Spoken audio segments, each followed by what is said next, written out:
त्वं यत् प्रवदन्ति विद्ये पुरुषांख्या व्यक्तस्य कृष्णस्य तदेक बीज मद्गतमन्तं गणितं च छन्दे। माननीय प्रोफेसर जी कुलपति सदगुरु कालिदास संस्कृत विश्वविद्यालय नागपुर, राष्ट्रवादी लेखन उनके संयोजक तोमर जी, अन्य उपस्थित या इस दूरदर्शन पर उपस्थित विद्वानगण, मैं सबको प्रणाम करता हूँ और प्रणाम के पश्चात अपने विषय को आपके सामने रखता हूँ। आज का जो विषय मुझे दिया गया है, प्राचीन भारतीय खगोल विज्ञान। अभी हमारे कुलपति जी ने एक संशोधन किया, मुझे बड़ा अच्छा लगा। सनातन भारतीय खगोल विज्ञान, ये ज्यादा कहें तो ज्यादा अच्छा है। तो अंग्रेजी में तो इसको एंशिएंट इंडियन एस्ट्रोनॉमी ही कहेंगे, लेकिन जो हम संस्कृत और हिंदी में सनातन भारतीय खगोल विज्ञान के। प्राचीन भारतीय खगोल विज्ञान को हम सिद्धांत ज्योतिष भी कहते हैं। खगोल विज्ञान तो ये नया नाम है, प्राचीन नाम इसका सिद्धांत ज्योतिष है और संपूर्ण का नाम है ज्योतिष, और उसी ज्योतिष का अंग है ज्योतिर्विज्ञान और या सिद्धांत ज्योतिष और संहिता ज्योतिष सिद्धांत और होरा ज्योतिष। तो आज का मुख्य विषय जो है खगोल विज्ञान या सिद्धांत ज्योतिष है। इसके अंतर्गत माने खगोल विज्ञान के अंतर्गत हम पृथ्वी, ग्रह, नक्षत्रों की गति, स्थिति और आकाशीय पिंडों का अध्ययन वैदिक काल से करते आ रहे हैं। पाश्चात्य विद्वान इस खगोल शास्त्र को एंशिएंट एस्ट्रोनॉमी भी कहते हैं। अध्ययन अध्यापन की सुविधा के लिए इसे हम 3 भागों में विभक्त कर सकते हैं। पहला, वैदिक कालीन भारतीय खगोल विज्ञान या आर्ष खगोल विज्ञान। दूसरा, आचार्य परंपरा का खगोल विज्ञान।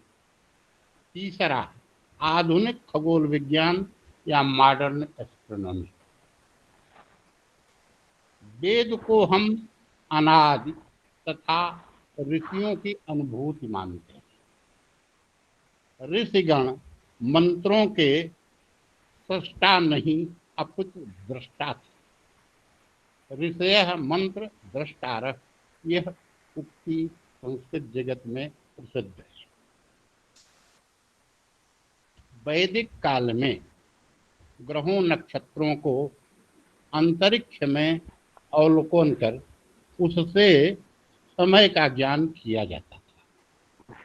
उस समय के लोग अलौकिक लौकिक दोनों ज्ञान से संपन्न थे। बिना किसी यंत्र की सहायता के दिन वार नक्षत्र एवं ग्रहों का अद्भुत ज्ञान उनकी दिव्य दृष्टि का परिचायक था।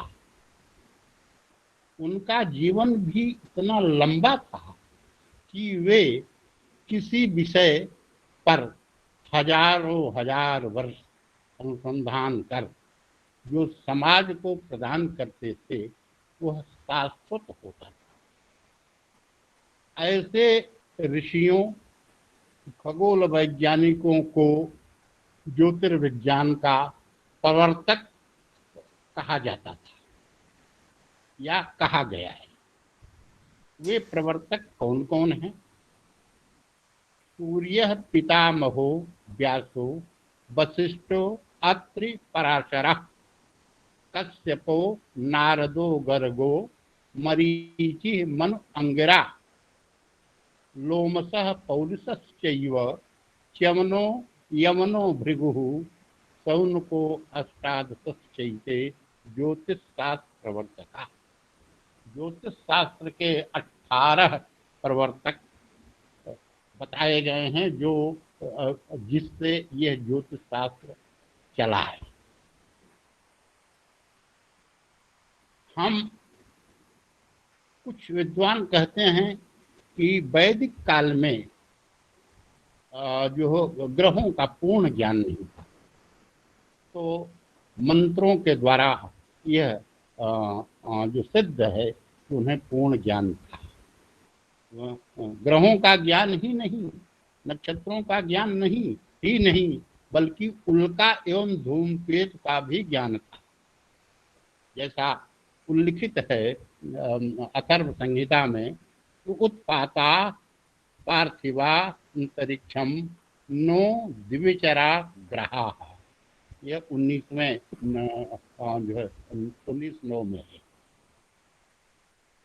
वैदिक काल में अमावस्या एवं पूर्णिमा को इष्ट के इस दृष्टि से इसका जो है प्रयोग होता था। इससे स्पष्ट है कि उस समय उन्हें सूर्य और चंद्रमा के योग तथा अंतर का पूर्ण ज्ञान था, जिससे तिथियां निष्पन्न होती हैं। सूर्य और चंद्रमा के अंतर से ही तिथियां आती हैं, इनका निर्माण होता है। वैदिक काल में शिक्षा व्यवस्था मुख्य रूप से ऋषियों के आश्रमों में होती थी, जो ऋषियों के निर्देश में चलती थी और आवश्यक संपूर्ण लौकिक और पारलौकिक ज्ञान छात्रों को दिया जाता था। और उसी के साथ अंतरिक्ष का खगोलीय रहस्य भी बताया जाता था। उन्हें आश्रमों में खुले आकाश को दिखा करके ग्रहों नक्षत्रों की पहचान कराई जाती थी और उसी से वह अपना समय का ज्ञान भी करते। तो क्रादि ग्रहों के उदय अस्त एवं ग्रहणों का ज्ञान भी वैदिक काल में प्रचलित था। चक्षुषी हवा अस्य शुक्राम मंथिनौ शतपथ ब्राह्मण के 4:2-1 में है। सूत्र के ग्रंथों में खगोल विज्ञान को की बहुत सी बातें हैं। बौधायन सूत्र, हिरण्यकेशी सूत्र एवं आस्तंभ सूत्र में इसे देखा जा सकता है। बौधावन सूत्र में राशियों तथा ऋतुओं का वर्णन है। मीन मेषयोर मेष विषयोर बसंता, यह वहाँ उक्ति है। इससे सूर्य के राशि संचार का ज्ञान होता है। सूर्य राशियों में संचार करता है, वो जिससे जो है उसका 12 राशियों में संचार होता है, इसका वहाँ जो है वर्णन। स्मृति ग्रंथों तथा पुराणों में खगोल विद्या का विशद वर्णन है। मनुस्मृति के प्रथमाध्याय में जिस युग पद्धति का वर्णन है, वही पुराणों जैसे अग्नि पुराण, श्रीमद् भागवत पुराण के 5म स्कंद तथा अनेक पुराणों में वर्णित है। वेदांग काल में क्रांति वृत्त के 12 भाग तथा योगों का भी उल्लेख है। महाभारत में खगोल और उसके उपांगों का विस्तृत वर्णन है। संवत्सरान ऋतून मासान पक्षान अथ लवान क्षणान। यह उल्लेख क्रांति पर्व के 16वें।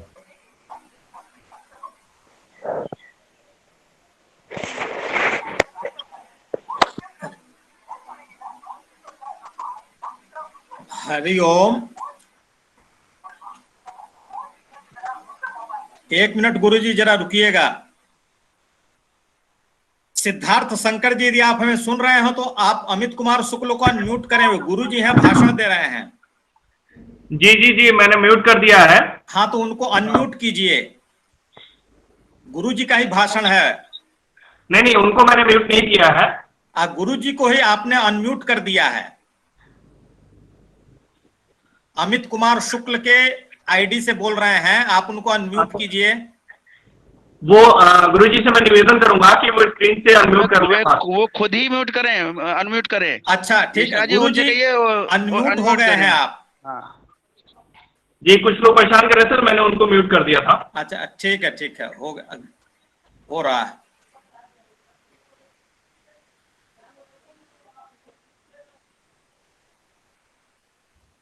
हाँ गुरुजी, अब बोलें। हाँ, प्राचीन 5 सिद्धांतों का वर्णन है। वे खगोल विज्ञान के 5 सिद्धांत कौन कौन से हैं? पहला है पौलिस, दूसरा है रोमक, तीसरा है वासिष्ठ, चौथा है सौर और 5वां है पैतामह। पंच सिद्धांताः। इनमें सावित्रिस्तु स्पष्टतरः, अर्थात सूर्य सिद्धांत की गणना को स्पष्टतर माना गया है। अन्य सिद्धांतों की अपेक्षा सूर्य सिद्धांत की गणना स्पष्टतर, यह कहकर सूर्य सिद्धांत को महिमा मंडित किया गया है। इस ग्रंथ के प्रथम अध्याय में ही वराहमिहिर ने कहा है कि पौलुसस्तु विस्फुटोऽसौ तस्यासन्नस्तु रोमकः प्रोक्तः, स्पष्टतरः सावित्र्यः परिश्रेषौ दूर परिभ्रष्टौ। वराहमिहिर के काल में ही पौलिस सिद्धांत दृश्य गणना के लिए या ऑब्जर्वेशन के लिए जो है अधिक जो है संपन्न था, और उसी के आसपास जो है रोमक सिद्धांत था, और सबसे स्पष्ट सूर्य सिद्धांत था। जो और शेष दोनों सिद्धांत जो थे वासिष्ठ और पैतामह, कहते हैं परिभ्रष्ट हो गए थे। क्यों? कि काल के अनुसार सिद्धांतों की गणित में परिवर्तन करना होता है। तो ये इतने प्राचीन हो गए थे और इसमें संशोधन नहीं किया गया, इसलिए यह उनको लिखना पड़ा कि शेष परिभ्रष्टौ। काल महिमा के अनुसार खगोलीय स्थिति में भी परिवर्तन होता है, इसीलिए वर्तमान उपलब्ध सूर्य सिद्धांत में इसे स्पष्ट किया गया है। हाँ, वर्तमान जो सूर्य सिद्धांत उपलब्ध है उसमें आदि में ही जहाँ सूर्यांश पुरुष और मय का संवाद है, वहाँ ये उल्लेख है कि शास्त्र माध्यम तदेव वेदम यत् पूर्वम प्राह भास्करः युगानां परिवर्तेन काल भेदोत्र केवलः। कहा जब मैंने सूर्य को प्रसन्न कर लिया अपनी तपस्या से, तो उन्होंने उसे शास्त्र ज्ञान देने के लिए स्वीकार कर लिया, लेकिन उससे कहा कि जो है मैं अगर तुम्हें ज्ञान कराऊंगा तो सृष्टि में उथल पुथल हो जाएगा, इसलिए मैं यह अपना अंश दे रहा हूँ। जिसको सूर्यांश पुरुष कहा गया, उसने मैं को पूरा जो है ज्योतिष शास्त्र का ज्ञान दिया है। उसी में यह है कि शास्त्र माध्यम तदेव वेदम जत पूर्वम प्राह भास्कर है। पूर्व के युगों में, महायुगों में हाँ हाँ हाँ, जो सूर्य ने अन्य को बताया है उसी को मैं युग परिवर्तन के कारण आज तुम्हें बता रहा हूँ। युगा नाम परिवर्तन काल भेदोत्तर केवल, जहाँ केवल काल भेद है, बाकी सब सिद्धांत वही है। वर्तमान सूर्य सिद्धांत पंच सिद्धांतिका में वर्णित सूर्य सिद्धांत से भिन्न ब्राह्मण की पंच सिद्धांतिका है, जिसमें प्राचीन 5 सिद्धांतों का वर्णन है, जिसको हम कर चुके। तो उनमें जो सूर्य सिद्धांत आया है और जो वर्तमान सूर्य सिद्धांत है, ये है श्लोक के रूप में दोनों भिन्न है, विषय भी कुछ भिन्न है। हाँ, तो इससे लगता है कि कहीं न कहीं फिर शास्त्रीय या परिस्थितियाँ बनी कि ये है जो है कुछ में स्खलन आया और उसको फिर से जितना लोगों को ज्ञान था उसको बढ़ाया। तो इस प्रकार हम ये कह सकते हैं खगोल शास्त्र के प्रथम आचार्य आर्यभट्ट प्रथम हैं, जिन्होंने आर्यभट्टीयम ग्रंथ की रचना की। अपने ग्रंथ के गोलपाद में खगोल विज्ञान का विशद वर्णन आर्यभट्ट ने किया है। इनका एक ही ग्रंथ है आर्यभट्टीयम, इसके 4 पाद हैं। हाँ, ये 4 हिस्से हैं। 10 गीतिका पाद, गणित पाद, गोलपाद और काल्पनिक। पृथ्वी की दैनंदिन गति का वर्णन सर्वप्रथम आर्यभट्ट ने अपने ग्रंथ आर्यभट्टीयम में किया। पृथ्वी चलती है, अब पुराणों में इसको उत्तर माना गया और आर्यभट्ट ने इस चीज को सिद्ध किया क्योंकि पृथ्वी गतिशील है और उसकी गतियां हैं चलती है। उन्होंने जो श्लोक लिखा है वो लिखा अनुलोम गति नौत्साह सत्यचलम विलोमगम यद्वत् अचलानि भानि तद्वत् सम पश्चिमगान लंकायाम। ये गोलपाद के संस्कृत में बनी। इस समय प्रचलन में प्रायः 3 सिद्धांत हैं। जो वर्तमान समय है, हम सिद्धांत बनते रहे और उस समय के अनुसार वो जाते रहे और जो सिद्धांत इस समय प्रचलित हैं वे 3 सिद्धांत हैं। प्रथम है सूर्य सिद्धांत, दूसरा है आर्य सिद्धांत या आर्यभट्टीयम, तीसरा है ब्रह्म सिद्धांत, ब्रह्मगुप्त। तीनों सिद्धांत के प्रचलित ग्रंथ प्राचीन भारतीय खगोल विज्ञान के प्रमुख ग्रंथ। इनके जो ग्रंथ सूर्य सिद्धांत ग्रंथ और आर्यभट्टीयम तथा जो है ब्रह्म सिद्धांत का ब्रह्मगुप्त, ये तीनों सिद्धांत प्रचलित हैं और प्राचीन खगोल विज्ञान के ये प्रमुख ग्रंथ हैं इस समय। ये विश्वविद्यालयों महाविद्यालयों के पाठ्यक्रम में भी हैं और इन्हें पढ़ाया जाता है। इनके द्वारा आहरगण, मध्यमग्रह, स्पष्टग्रह, उदयास्त, ग्रहण आदि निकाल कर पंचांगों के द्वारा जन जन तक पहुंचाया जाता है, जिससे कुंभ मेला तथा धर्मशास्त्रीय विषयों का निर्धारण होता है। धर्मशास्त्र भी पूर्ण रूप से ज्योतिष पर ही आधारित है। ब्रह्मगुप्त ने आकर्षण सिद्धांत का उल्लेख अपने ब्रह्म सिद्धांत में किया है। लोग अभी तक यही जानते हैं कि आकर्षण सिद्धांत के आदिकर्ता न्यूटन रहे।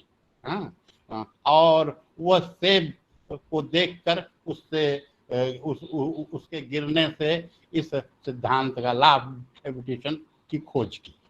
परंतु उनसे कई सौ वर्ष पहले ब्रह्मगुप्त और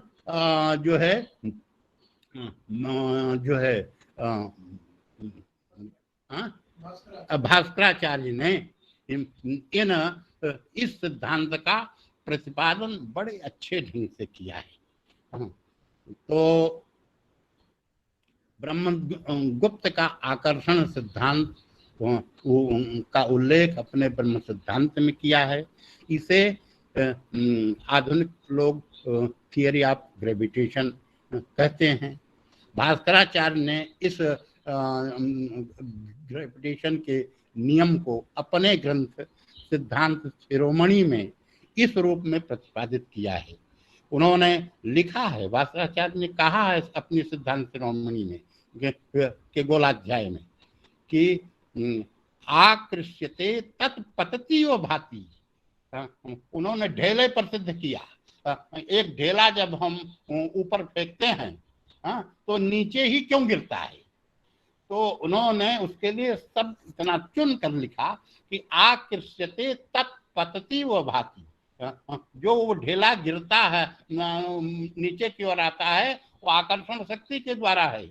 वो हमको गिरता हुआ सा प्रतीत होता है। समय समन्तात पतत्यंखे, आकाश से ये जो है में जाकर के हमारे सामने ही गिरता है। इसी से उन्होंने ग्रेविटेशन के सिद्धांत को प्रतिपादित किया। इन आचार्यों अर्थात ब्रह्मगुप्त और भास्कराचार्य के सैकड़ों वर्ष बाद न्यूटन ने अपने ग्रेविटेशन के सिद्धांत को गिरते हुए सेब को देखकर प्रतिपादित किया। इस प्रकार हमारे भारत का जो है यह देन है, हमारे आचार्यों की देन है कि उन्होंने लॉ ऑफ ग्रेविटेशन पहले ही बता दिया था। अब प्रश्न ये उठता है कि इन आचार्यों का प्रचार क्यों नहीं हुआ? प्रचार क्यों नहीं हुआ? तो इसका मुख्य कारण है कि हम हजारों वर्ष तक गुलाम रहे और उस गुलामी के कारण जो है हमारी चीजों को, हमारे आविष्कार को दबाया गया और उसको अपने नाम से आगे बढ़ाया गया। अब हम आते हैं तीसरा बिंदु जो है आधुनिक खगोल विज्ञान, जिसको मॉडर्न एस्ट्रोनॉमी कहते हैं। मॉडर्न, जब ऋषियों का ज्ञान, पारलौकिक ज्ञान धीरे धीरे कालक्रम से या युगत क्रम से क्षीण होने लगा, तो हमारे आचार्यों ने यंत्रों को बनाया, ग्रंथों को लिखा ताकि यह ज्ञान लुप्त न हो। तो इसी क्रम में खगोल विज्ञान के 14 यंत्रों, जिनका वर्णन सूर्य सिद्धांत शिरोमणि में है, तथा जिन यंत्रों का निर्माण सवाई जयसिंह ने जयपुर, दिल्ली, मथुरा, काशी और उज्जैन में करवाया था, उनका उपयोग वेद प्रक्रिया के लिए किया जाता रहा है। वेद से जो गणितागत ग्रह है उसे मिलाकर तब इसका उपयोग हमारे यहाँ होता रहा। इन्हीं यंत्रों में एक नलिका यंत्र है। नलिका यंत्र, तो नलिका यंत्र को आज टेलीस्कोप कहते हैं आज की भाषा में। हाँ, कुछ सुधार जरूर हुआ है, परंतु है नलिका यंत्र ही, क्योंकि पहले हम टेलीस्कोप न कह करके या दूरवीक्षण यंत्र न कह करके हम उसे नलिका यंत्र कहते थे, जो आज भी रची हुई संपूर्णानंद संस्कृत वेधशाला, संस्कृत की वेधशाला में और जयपुर में और दिल्ली में भी देखा जा सकता है। तो वेद इन्हीं यंत्रों में एक नलिका यंत्र है जिनका उपयोग दूरवीक्षण यंत्र के रूप में होता है। इसी के परिष्कृत रूप को आज टेलीस्कोप या दूरवीक्षण यंत्र कहते हैं। अब इसका प्रयोग सेना तथा सुरक्षा में भी होने लगा है, क्योंकि टेलीस्कोप हम गन पर लगा करके और जो दूरवीक्षण यंत्र तो हम दूर तक वार करते हैं। जिस प्रकार हम आर्थिक सामाजिक स्वतंत्रता प्राप्त कर हजारों वर्ष की गुलामी तथा दासता से मुक्ति की ओर अग्रसर हो रहे हैं, उसी प्रकार थोपी गई मैकाले की शिक्षा व्यवस्था से मुक्त होकर अपने राष्ट्र गौरव को बढ़ाते हुए भारतीय शिक्षा पद्धति लागू करना चाहिए, जिससे सभी प्रकार की गुलामी से बच सकें। आज की कागजी डिग्रियों की शिक्षा हमें बेरोजगार बना रही है, इसे हमें बदलना चाहिए। जहां हम खुली आंखों से ग्रह नक्षत्रों का परिचय अपने वृद्ध परिवार से प्राप्त कर खगोल विज्ञान का रहस्य जान लेते थे, वहीं अब नासा एवं ब्रिटिश अलमनाक का मुख देखना पड़ रहा है। समय रहते यदि हम अपनी वेद प्रक्रिया को न सीख पाए तो हमें नासा की भी का भी गुलाम होना पड़ेगा। हमारे पूर्वज इतने समृद्ध ज्योतिर्विज्ञान को हमें प्रदान किया है कि उसकी सुरक्षा करके हम भारत को विश्व गुरु का पद पुनः प्राप्त करा सकते हैं। हमारे खगोलीय गौरव बढ़ाने वाली कवि की 2 पंक्तियां उद्धृत कर अपनी वाणी को मैं विराम देना चाहता हूँ। यह पंक्तियां इस प्रकार हैं। आए नहीं थे स्वप्न में जो किसी के ध्यान में, आए नहीं थे स्वप्न में जो किसी के ध्यान में, वे प्रश्न पहले हल हुए थे एक हिंदुस्तान में, वे प्रश्न पहले हल हुए थे एक हिंदुस्तान में। वृत्तांत पहले व्योम का प्रकटित हमने था किया, वृत्तांत पहले व्योम का आकाश का व्योम का प्रकटित हमने था किया। वह क्रांति मंडल था, क्रांति मंडल सूर्य की ऑर्बिट, इसमें सूर्य चलता है। जो वह क्रांति मंडल था हमी से अन्य देशों ने लिया, वह क्रांति मंडल था हमी से अन्य देशों ने लिया। मैथिली शरणगुप्त, भारत भारती। जय हिंद, जय भारत। सबको प्रणाम, सबको धन्यवाद।